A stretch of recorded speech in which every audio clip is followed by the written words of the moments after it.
নমস্কার। আজকেও বেঙ্গল সুপার লিগের খুব গুরুত্বপূর্ণ match, Bardhaman Blasters versus Howrah Hooghly.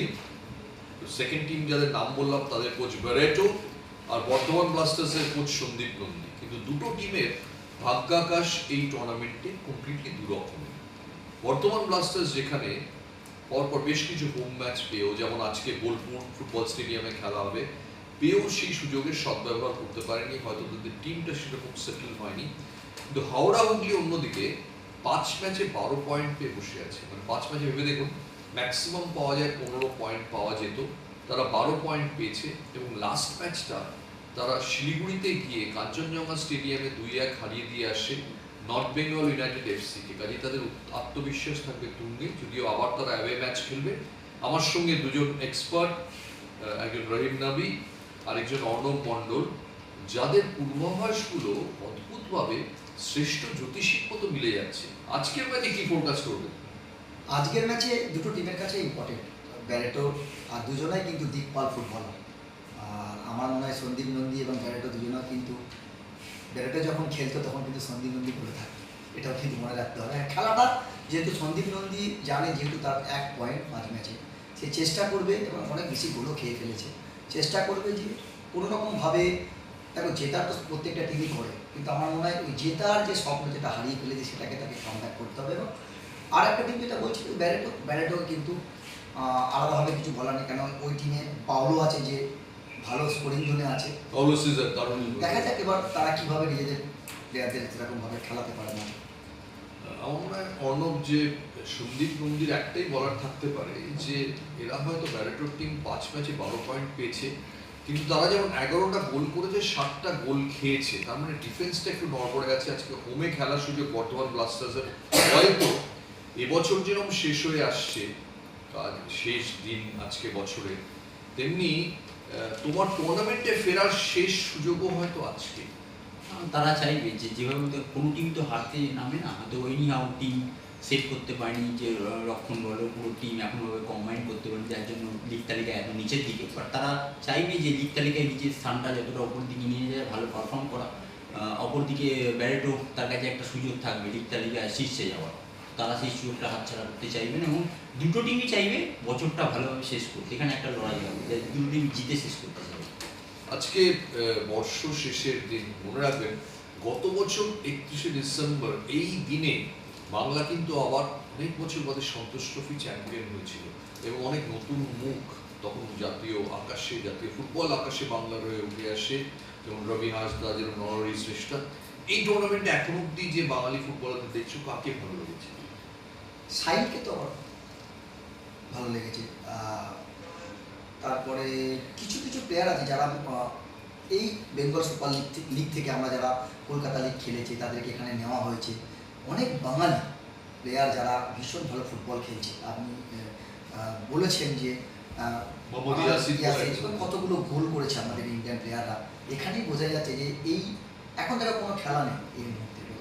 তো আমার মনে হয় এই বেঙ্গল সুপার লিগটা, আমার মনে হয় এই যে প্লেয়াররা ম্যাচ পাচ্ছে, এরপরে কিন্তু যদি সামনে কোনো বড় আই লিগ বা কোনো টিম যদি আসে, তারা কিন্তু অনেকে এখান থেকে অনেক প্লেয়ারকে নিতে পারে।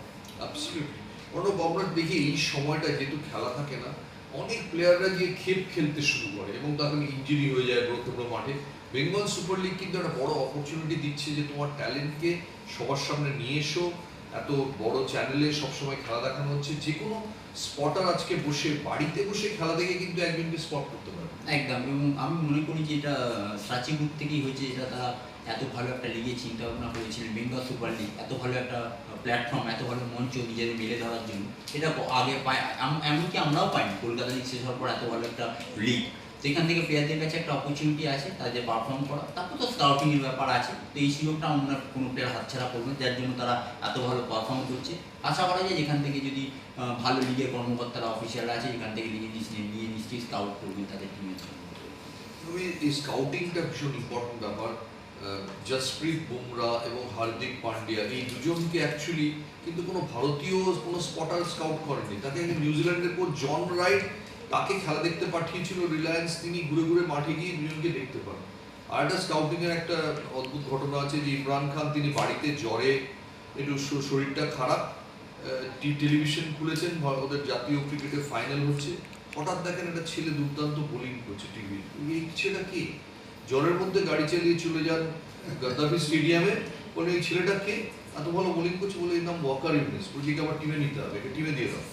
এইভাবে এত সুবিধা হয়তো এই বেঙ্গল সুপার লিগের মাধ্যমে এরকম ট্যালেন্টটা কিন্তু চোখে পড়ে যেতে পারে। অ্যাবসলিউটলি, আপনি যেটা বলছেন একদম ঠিক, কিন্তু এটাও কিন্তু মনে রাখতে হবে যে এত ঝা চকচকে দেখাচ্ছে খেলাগুলো, প্রত্যেকটা খেলা এত ভালো ব্রডকাস্টিং হচ্ছে, প্রত্যেকটা ম্যাচ আমরা দেখতে পাচ্ছি যেভাবে চকচক করছে, এরকম ভালো ক্যামেরা বা এরকমভাবে প্রত্যেকটা ম্যাচ যেভাবে লাইভ দেখাচ্ছে এবং ঘরে বসে, এবং আপনি বাড়ির বাইরে থাকলেও আপনি অ্যাপসে যেটা আপনি ফোনের মাধ্যমে দেখতে পাবেন। মানে এখন প্লেয়ারদেরকে চেনা ফুটবলারদের জন্য কতটা মোটিভেশন। অনেক অনেক আর সত্যি কথা বলতে আমরা তো বারবার আলোচনা করছি, এখন কোনো লিগ নেই, তারপরে এই লিগ বিএসএলকে যেভাবে তুলে ধরা হয়েছে বা যেভাবে ব্রডকাস্টিং করছে বা যেভাবে দেখানো হচ্ছে, মানুষের কাছে পৌঁছে দেওয়া হচ্ছে, গ্রাম থেকে শহর থেকে বিদেশেও দেখতে পাবো। এটাই তো বর্ধমান ব্লাস্টার্সের একটা মোটিভেশন হতে পারে, যে আমি হয়তো টুর্নামেন্টে নেই কিন্তু চোখে পড়তে দোষ কি আমার টিমের প্লেয়ারকে। এখানে অনেক ছেলে দেখো এখন। তা তুমি সন্দীপ নন্দী হলে কি বলতে ম্যাচে থাকে? সঞ্জীব নদী হলে আমি একটা কথাই খালি বলতাম আমি, যে রেজাল্ট ভুলে যাও, আমি কত পয়েন্ট পেয়েছি, আজকের ম্যাচটা তুমি মাঠে যাও, ফাইট করো, তোমার বাড়ির লোক হয়তো খেলা দেখছে, এরকমই আমাদের যারা করছিল এরকমই বলতো, মাঠে গিয়ে নিজেকে অলআউট দাও। তুমি সন্দীপ নন্দী হলে একটা যে তুমি বর্ধমানের হয়ে খেলছো, রিপ্রেজেন্ট করছো, মানে তোমার অনেক বাড়ির লোক বলো যে লোকাল সবাই বিহিদানা সংকটে পড়ে যাবে। মাঠে আসছে, তাদের কাছে প্রমাণ করো, এভরিডে প্রমাণ করো, ভালো ফুটবল খেলো। এবার যেখান থেকে রিক্রুট হওয়া বা স্কাউট করার ব্যাপার তো থাকবে, কিন্তু তুমি যে টিমের ওই জার্সি পরেছো সেই জার্সির সম্মানটা রাখো। অ্যাবসলিউটলি, চমৎকার বললেন দুজন এক্সপার্ট। আজকের মতো এই বছরের শেষ দিনের প্রথম এই অনুষ্ঠান আমরা করছি, ফিরিয়ে দিলাম, কিন্তু দেখতে থাকুন এবং আমরা খেলা ম্যাচের শেষে আবার এসএসসিএনে এই বর্ষ শেষের দিনে আবার এক্সপার্ট ভিউ নিয়ে ফেরত আসবো। এখনকার মতো যাচ্ছি।